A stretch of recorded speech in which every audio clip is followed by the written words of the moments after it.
gratuito, no tienes que poner nada de tu bolsillo y puedes comenzar a ahorrar 100, 200 o hasta $500 por mes en tus facturas de energía eléctrica.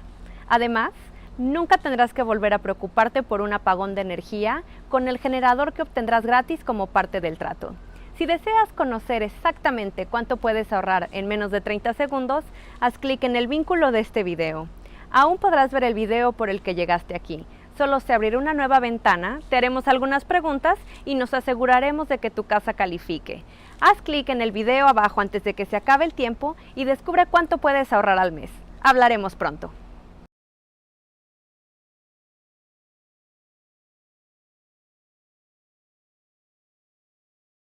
Are you serious?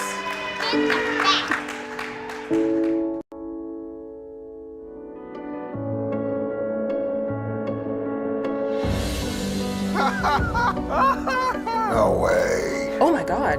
Oh man. We're kind of in a state of shock.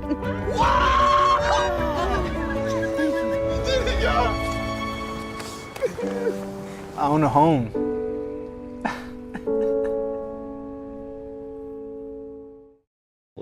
By imposing severe costs on Russia for its actions, and whether we're willing to do all we can to support each other in managing the consequences. I can tell you with confidence that we've met the test. And on this last point, since I know many of you have asked, let me say that we are in active engagement with major energy consumers and major energy producers to coordinate potential actions to stabilize energy markets, and all of our tools are on the table. Thank you. Okay, Steve.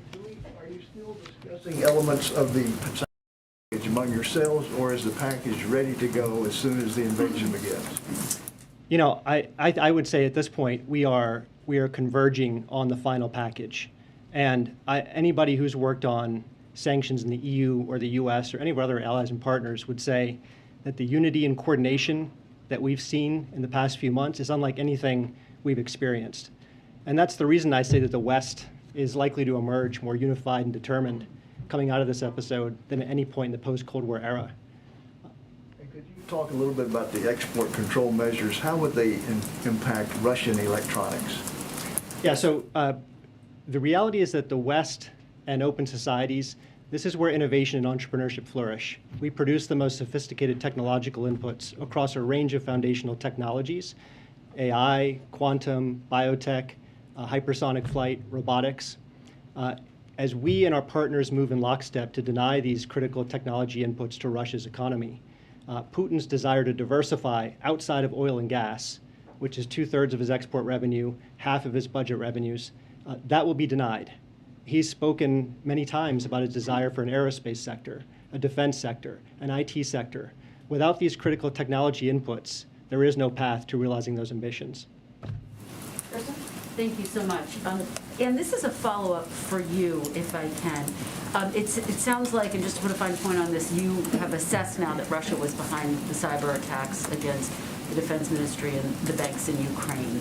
Can you tell us specifically when you assessed that, how extensive it was? And obviously you've been warning for days that that type of an action could be a precursor to a Russian invasion. Have you been able to determine whether those actions were taken to send a signal that, yes, we are going to invade? So yes, we have assessed that Russia was responsible for the distributed denial of service attacks that occurred earlier this week. And I will note that the speed with which we made that attribution, as you note, is very unusual. And we've done so because of a need to call out the behavior quickly as part of holding nations accountable when they conduct disruptive or destabilizing cyber activity.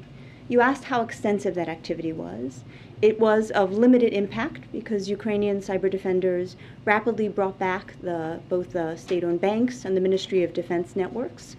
And indeed, we have provided support to those Ukrainian network defenders to ensure that they are prepared for even more potentially extensive behaviors or activities. And then finally, we do believe, as I noted, that Russia does use cyber as part of its projecting force, whether that is influencing, coercing, or destabilizing.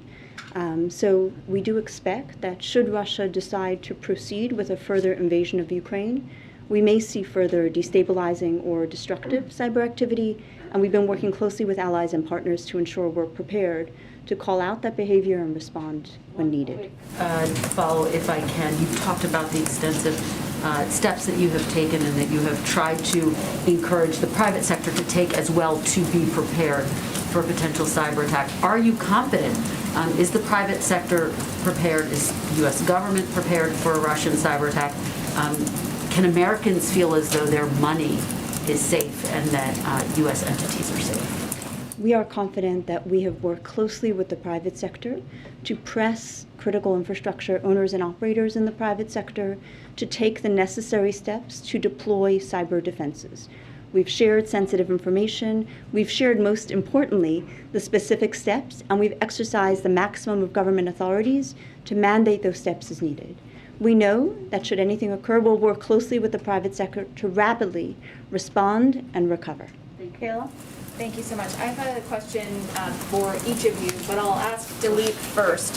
The administration and other world leaders have said now for months that sanctions will be swift and severe, and they will be the most powerful deterrent to an invasion. But now with all of these signs that an invasion is going to come in the next few days or is likely, is that a sign that Vladimir Putin has calculated that the cost is bearable for Russia? You know, look, I know there's a lot of talk about whether Russia has a sanctions-proof economy. And there really is no such thing as a sanctions-proof economy. If you think about the term sanctions-proof, it means that a country is deciding to deintegrate from the global financial system. That means less foreign capital, higher borrowing costs, less investment, and lower growth. And look, whether you're an autocrat or a small d Democrat, every leader cares about your economic conditions. It's part of the social contract you have with your people. And let's think about the baseline in Russia. Right now, Russia has an inflation rate of 8.7%. The Central Bank of Russia has raised interest rates 8 times over the past year to 9.5%. The ruble is the worst performer among any emerging market currency. That's before any sanctions have been imposed. And if we impose these sanctions, which are the most severe measures we've ever contemplated against Russia, you don't have to take my word for what would happen. Look back to 2014 with a much less severe package. We saw record capital outflows. We saw a weakening of the ruble by up to 50%.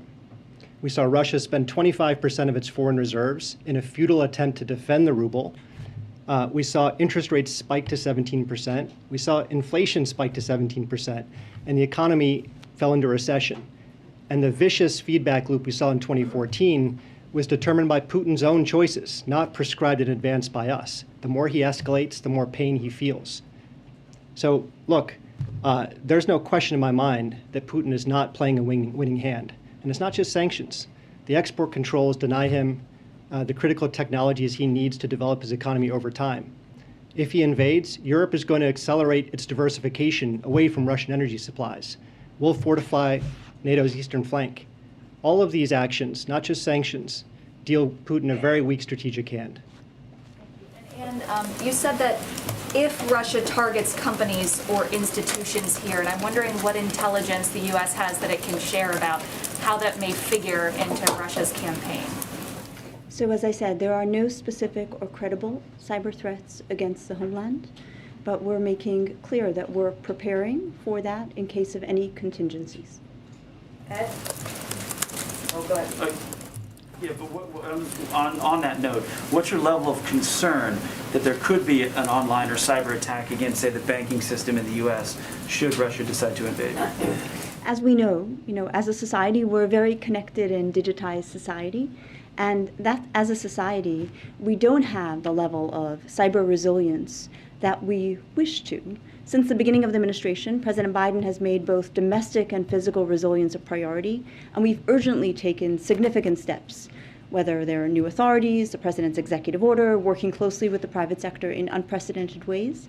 Those serve as a foundation for a far stronger domestic cyber resilience we have today than at the beginning of the administration. But on the other hand, one should always prepare for any contingencies, and we've been doing so, sharing sensitive information, encouraging private sector owners and operators to do the work they need to do, to lock their digital doors, and essentially do the equivalent of putting on an alarm so one can rapidly identify if there is an intruder and quickly contain and respond. Have you already seen that probing from Russia? We consistently see probing activity. I think the Department of Defense talks about the millions of probes it receives consistently from criminal and nation-state attackers. We see that regularly. The key is to have the resilience to be able to detect and rapidly recover from any destructive or destabilizing activity. Bill? Usually those sanctions affect the ordinary people. We've seen them in Africa and the other countries. Are you concerned that the sanctions that you may impose on Russia may end up affecting ordinary people and not Putin himself? Yeah, I mentioned some of the, we have a set of guiding principles that drive our design of sanctions. They need to be strong enough to demonstrate our resolve. We calibrate them to maximize the chance of coordinating with allies and partners. They're also responsible. We target them carefully to avoid even the appearance of targeting the average Russian civilian. And where you'll see these sanctions applied is on the commanding heights of the Russian economy and the Russian state. That's where they're designed. And so where you see most of the force of sanctions back in 2014 and where you'll see them again now is through the financial sector and in areas where Putin needs critical technologies to develop an industrial base.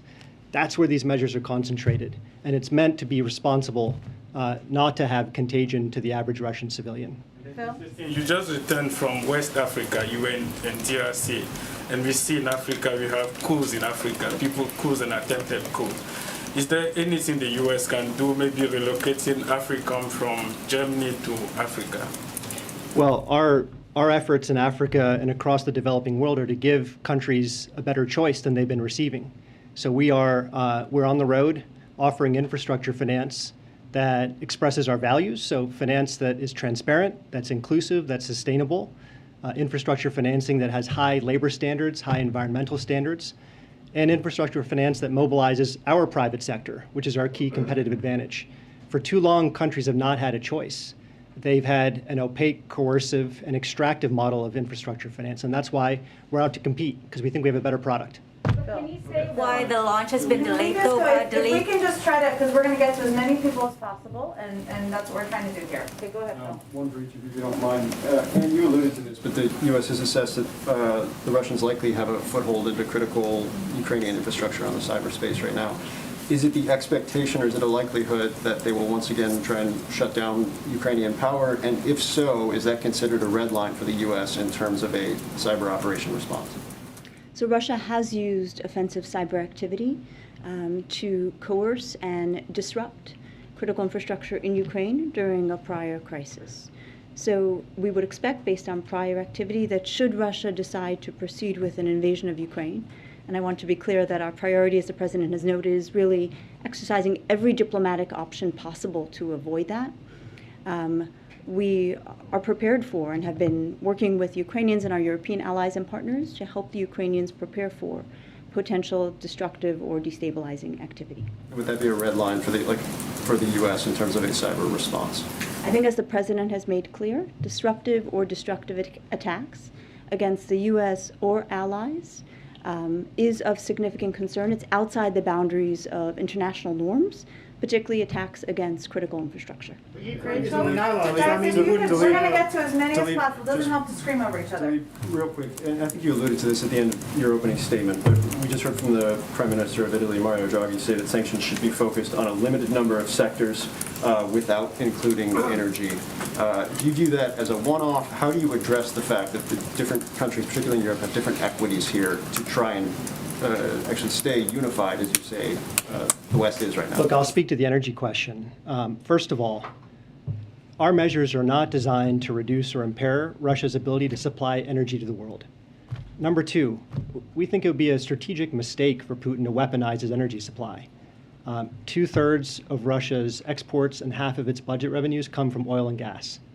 And if Putin were to weaponize his energy supply, it would only accelerate the diversification of the world away from Russian energy consumption. Number three, we're prepared for anything. So if Russia decides to weaponize its energy supply, we're ready. We've been taking steps, as I mentioned in my statement, to coordinate with major energy consumers, major energy producers, to ensure that we have steady energy supplies and we have stable energy markets.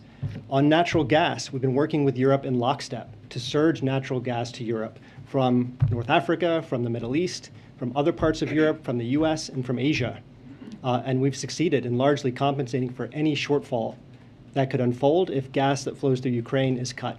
But the last point I'll make, it's maybe the most fundamental one. Policy involves trade-offs, and the president said this week, he's not going to pretend that this is all painless. But think of the counterfactual.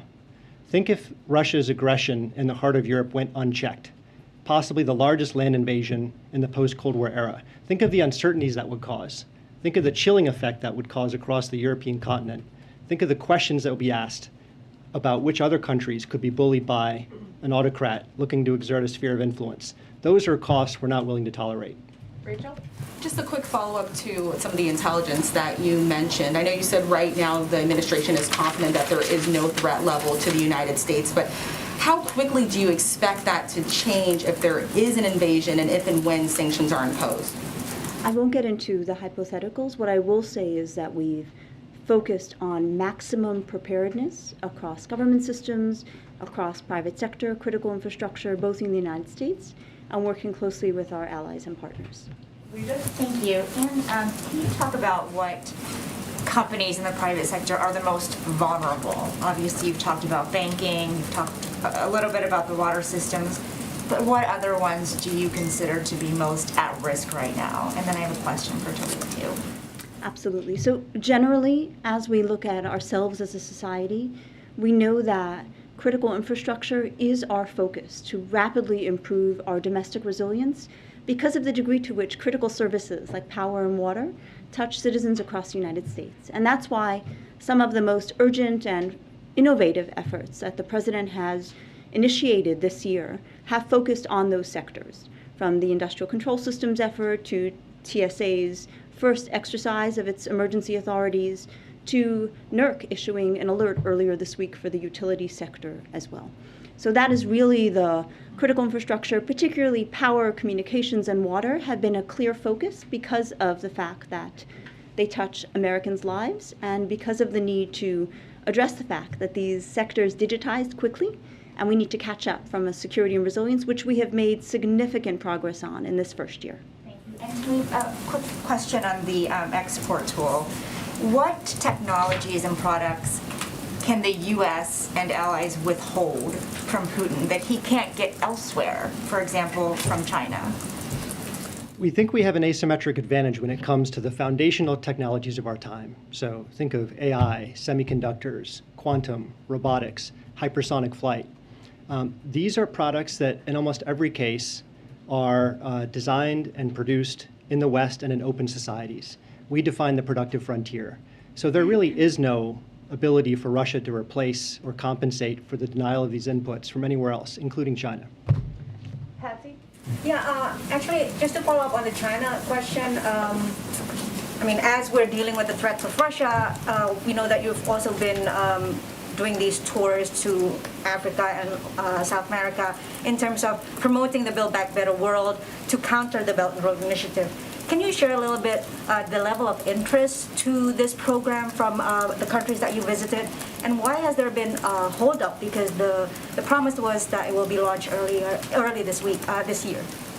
Yeah, I'll say there's been enormous enthusiasm in every country we visited: Ecuador, Colombia, Panama, Ghana, Senegal, the DRC, parts of the Middle East, Indonesia, Thailand, and other parts of the world. And the reason there's so much enthusiasm is that countries do want a choice.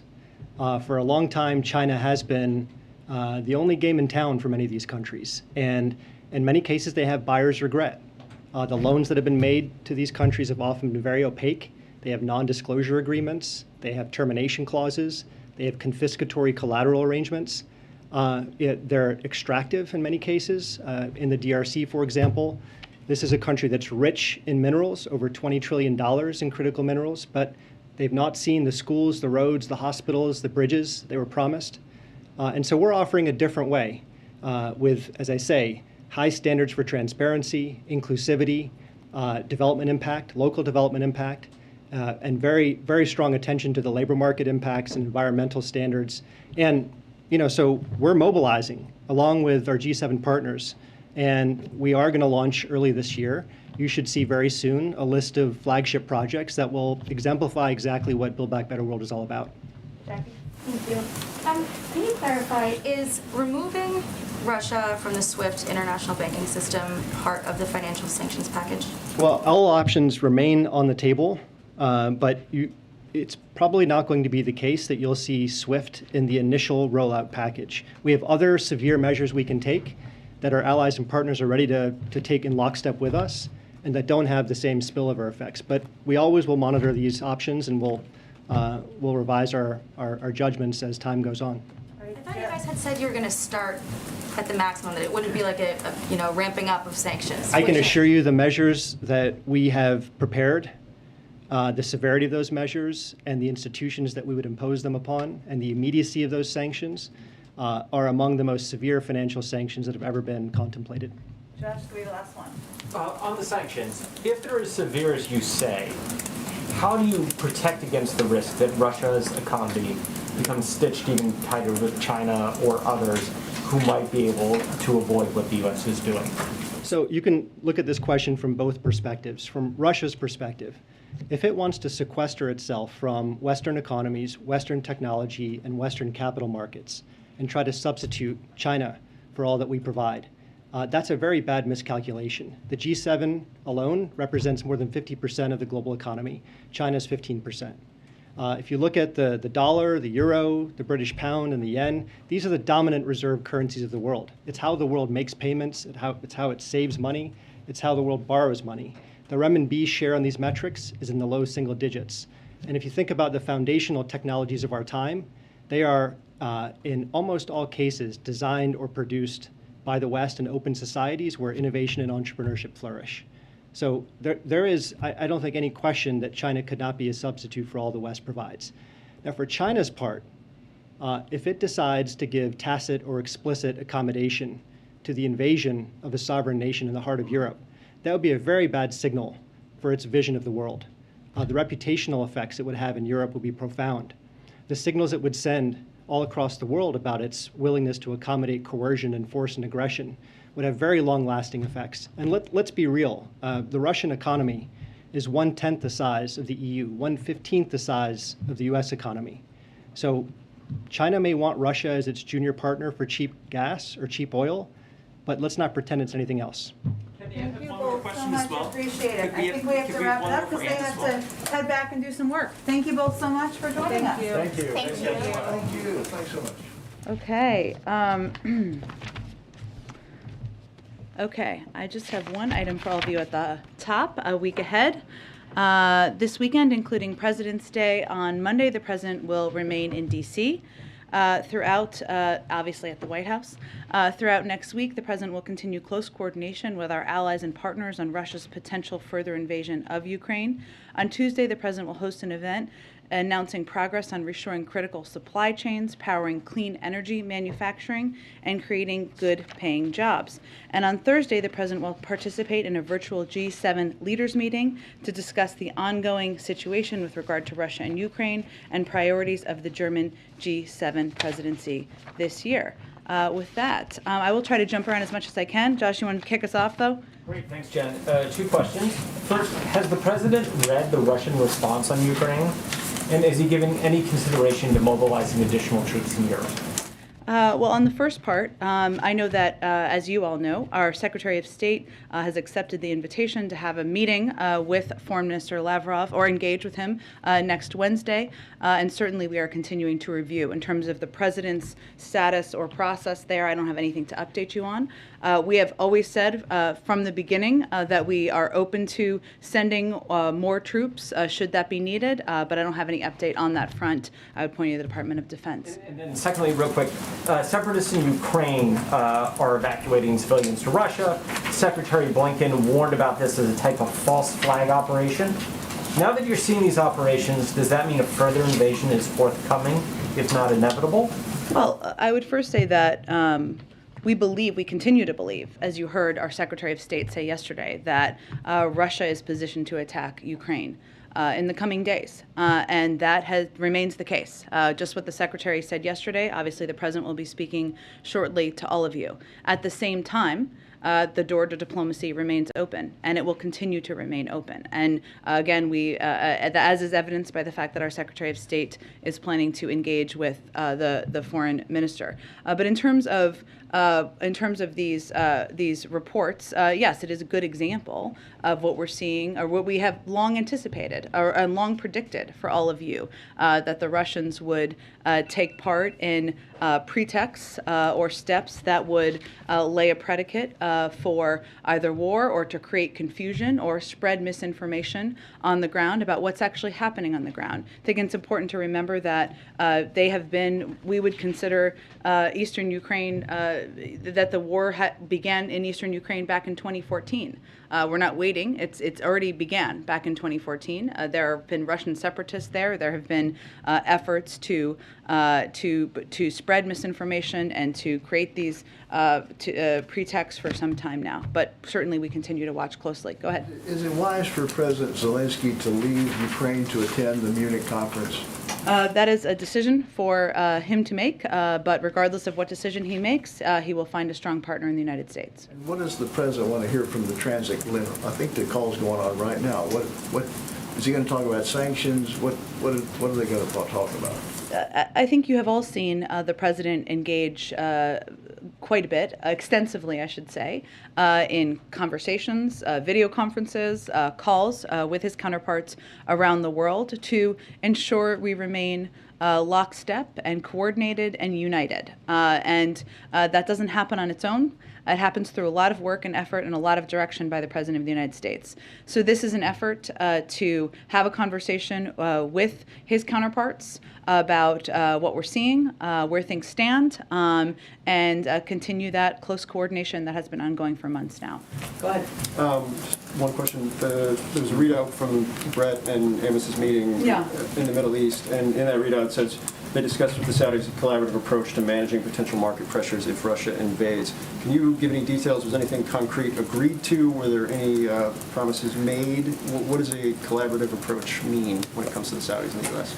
Well, I would say a collaborative approach means trying to prevent impacts on the energy markets if there is a shortage as a result of an invasion. There are lots of ways to achieve that, and that was certainly part of the discussion, but I don't have any more details beyond what was in the readout. I would also note that in the readout, they also conveyed that a big part of their discussion was also related to Yemen, also related to Iran, so there are a range of topics that were discussed. And just to clarify, is this the beginning of that discussion about a potential collaborative approach, midway through, close to a final agreement?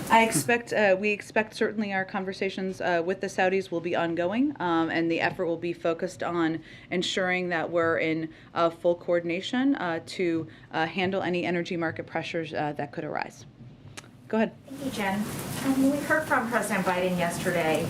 He had not yet read the written response from the Russians. Assuming that he has now, has that changed his assessment at all about the possibility of diplomacy? I think Josh asked a similar question, but I would just say I don't have an update on the internal discussions about the Russian response, other than to convey that, as our Secretary of State noted yesterday, he has accepted the offer to, or he will be engaging, I should say, with his counterpart, his Russian counterpart, on Wednesday, unless, of course, they invade. And there will continue to be a range of diplomatic discussions.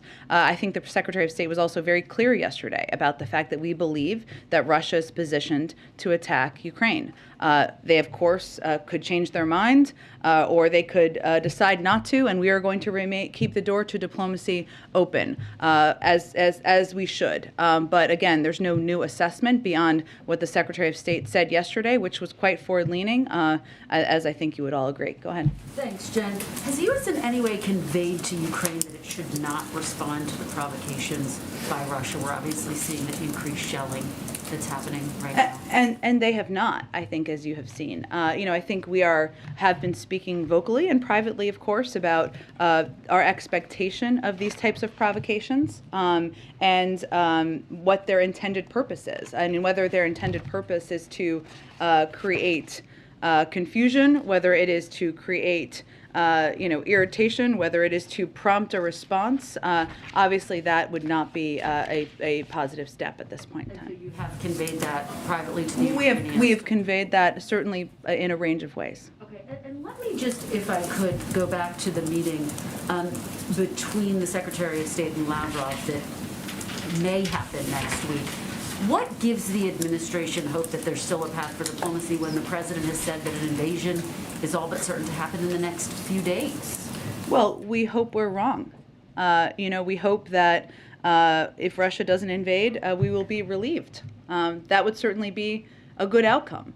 But at the same time, what's the alternative?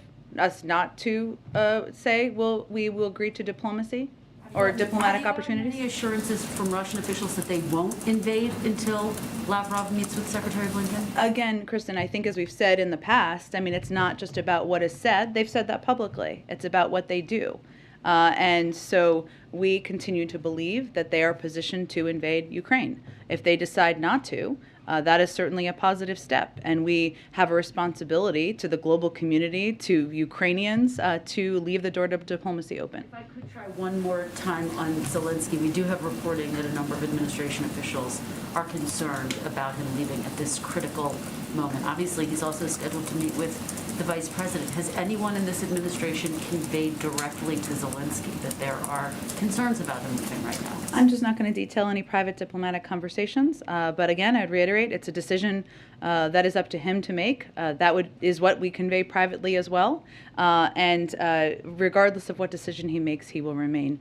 He will have the support of the United States. Go ahead. On the Blinken-Lavrov meeting, does the administration see this as a precursor to some kind of leaders' summit, or perhaps a phone call between the president and Putin, or a face-to-face meeting?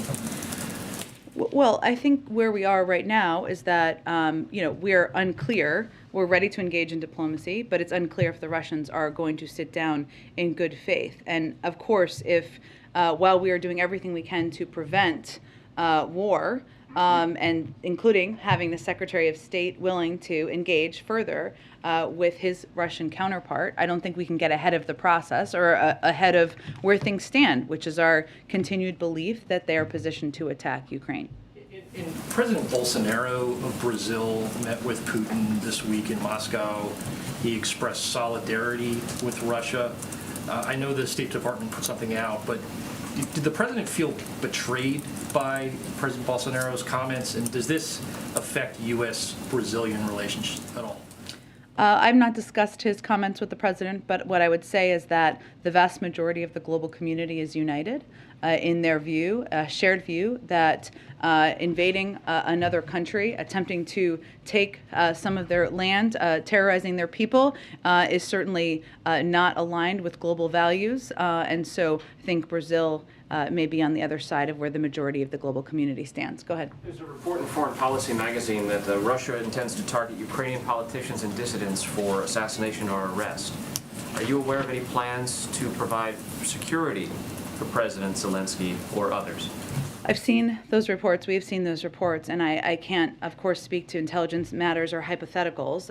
We would be very concerned about any actions that would target political critics or vulnerable populations, as I think is what that report is conveying, if I'm correct, such as religious and ethnic minorities or LGBTQ persons. We have in the past seen Russia try to force acquiescence through intimidation and repression. But given it's hypothetical and I can't speak to it further, I can't give you any prediction of security assistance. I want to ask you a question about gas prices specifically. Can you explain, if there is any, the reticence to embrace the calls for the gas tax holiday?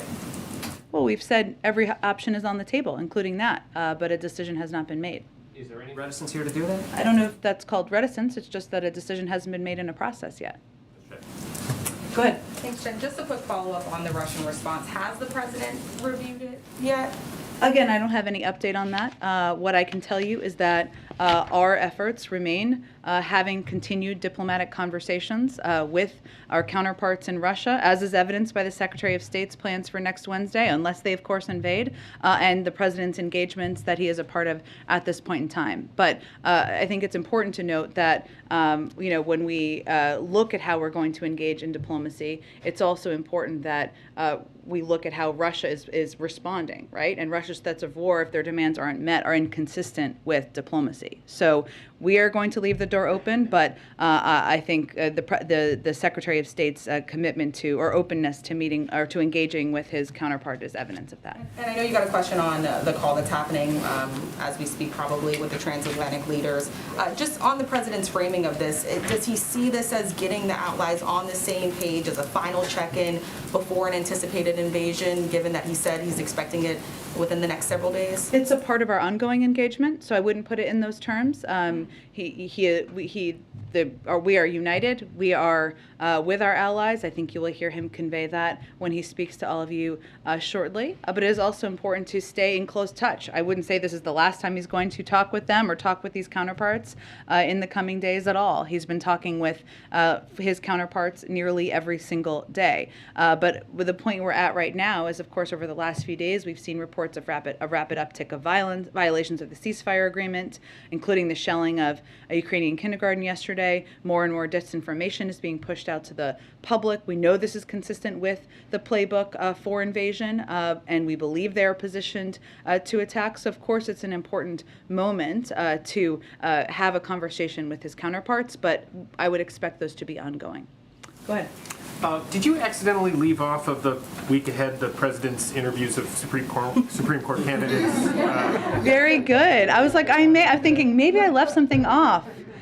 Well, I can tell you that February is not that much longer. It's 10 days, if my math is correct, and we remain on track to make an announcement about Supreme Court, the president's selection for a qualified and credible nominee to serve on the Supreme Court before the end of the month. Okay, and then that was my following question. Go ahead. Which is that given what seems poised to go on with Ukraine, is there any thought that if there is an invasion, the president would delay the announcement of the Supreme Court pick, given what else could be going on at the time? Well, you know I love hypotheticals, but what I will tell you is that he has every intention of making a decision this month. He's on track to do so. That will mean he will have chosen a nominee faster than any Democratic president in decades. And obviously he's somebody who has to, as leader of the free world and president of the United States, conduct business on a number of fronts at the same time. Go ahead. Yes, jumping off of that, actually, yesterday in the briefing it was mentioned that the president was planning to begin interviewing nominees as soon as this week. Given that we are on Friday, can you confirm if he did or did not interview anybody this week? I'm just not going to provide you a day-to-day update, but I can tell you that this is not going to be that much longer lasting because we only have 10 more days left of the month, so that's the good news. And it is always a late part of the process, the interviews, but I'm not going to be able to give you an update on that from here. One other thing, on COVID, I believe that only 4, maybe 5 states still have indoor mask mandates as it holds right now. And I know that you all have been saying you're going to follow the CDC's guidance, but is there a point where the CDC's guidance is out of step with a vast majority of what states across the country are doing, and how do you all reconcile that? Well, what I can tell you is the CDC guidance follows data and science, and data and science moves at the speed of data and science. You can speak to any local leaders about what their decision making has been based on, and we certainly respect their right to do that and respect their role in making decisions about their communities. But we've said that the CDC is reviewing the guidance. They have been doing that, and they're going to base any recommendations they make on science. The assumption, though, that Democratic governors and Republican governors in all these states are not basing decisions on data and science? I can't speak for how they're making their decisions. I can speak for how we make our decisions from the federal government, which is to base it on data and science. And the CDC is the federal government's entity where we have all of our data and science housed. Go ahead. Thanks, Jen. The former Minneapolis or suburban Minneapolis police officer who was convicted of fatally shooting Dante Wright was sentenced to 2 years in prison today. Is the president keeping track of this? Is he aware of this sentence, and does he think that this was a sentence that was fitting for this crime. Well, what I can say is that Daunte Wright should be here with his family and loved ones, and his death was the tragic result of a law enforcement officer's error.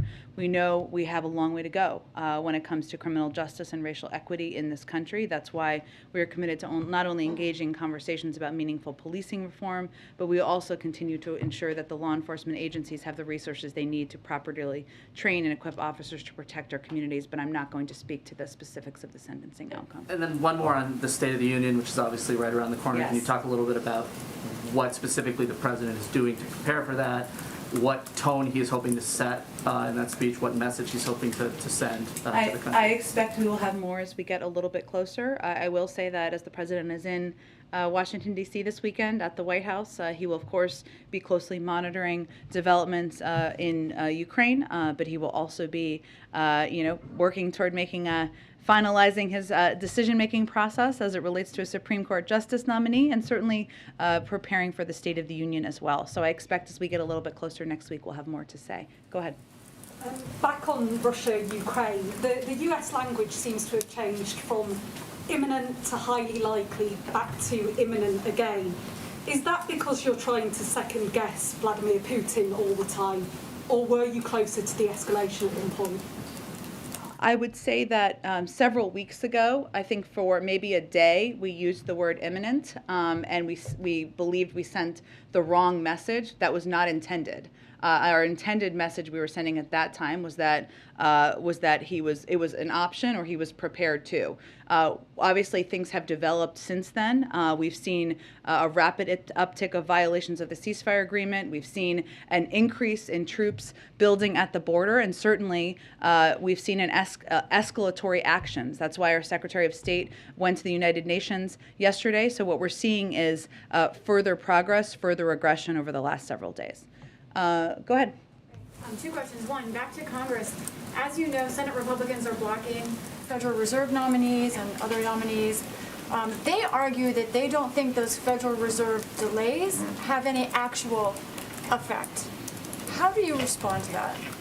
Well, I would say at a time where I think most people agree that inflation and costs are the top, if not one of the top issues for every American in the country, the argument that it wouldn't be best to have a fully confirmed full Federal Reserve Board just doesn't seem to make a lot of sense.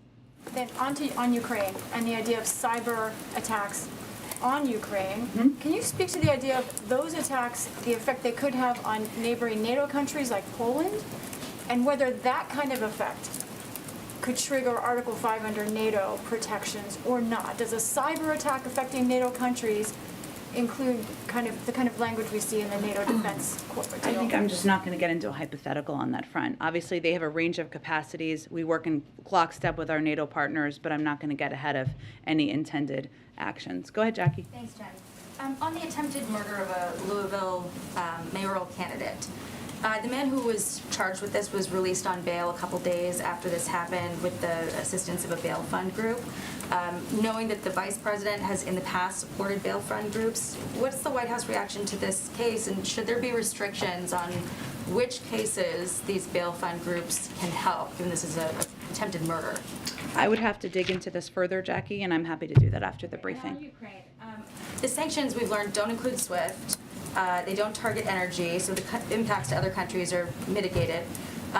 You guys have attributed this cyber attack to Russia, and you're warning that the prospect of war is, or peace rather, is pretty dim. So at what point do you break away from the strategy, say it's not working, and do something else, impose some of these sanctions now? Well, I think as we've talked about a little bit in here, our collective view from our national security team is that sanctions are meant to be a deterrent. They are not. If you put all of the sanctions in place now, what is stopping them from invading? Are they working? Well, again, Jackie, I think that's our assessment from the national security team, and that we will continue to implement that strategy. To die before implementing them in that case. I think, Jackie, that's in no way a fair statement or accusation, I guess, if that's what that is. What we have done and what the president has done is unite countries around the world on a strong package that will be crippling to the Russian economy, and we have done that in a way where we have stood up for the territorial integrity of Ukraine and stood with our NATO partners and allies. It has always been up to President Putin and Russia to determine which path they were going to take. That has not changed, but that leadership on the world stage is what has led to a united front and united opposition to these actions. And I would also note that regardless of what decision President Putin decides to make, one of his intended objectives, I think, as we've seen out there, is to divide NATO. The opposite has happened, to divide maybe the United States and divide leadership in the United States. The opposite has happened. So if that was his objective, he's already not achieving that. Go ahead, Patsy. A question on Iran. Earlier this week, more than 170 House Republicans wrote a letter to President Biden essentially saying that any new nuclear deals with Iran will meet the same fate as the 2015 JCPOA, meaning that the next Republican administration will just nullify it. Does the administration agree with this assessment, and are you concerned that this may create further complication in the talks in Vienna, which some are saying optimistically could wrap up in mere weeks? Well, let me say first on the talks in Vienna, they continue to be in the 8th round. It's a long round, I guess we could say.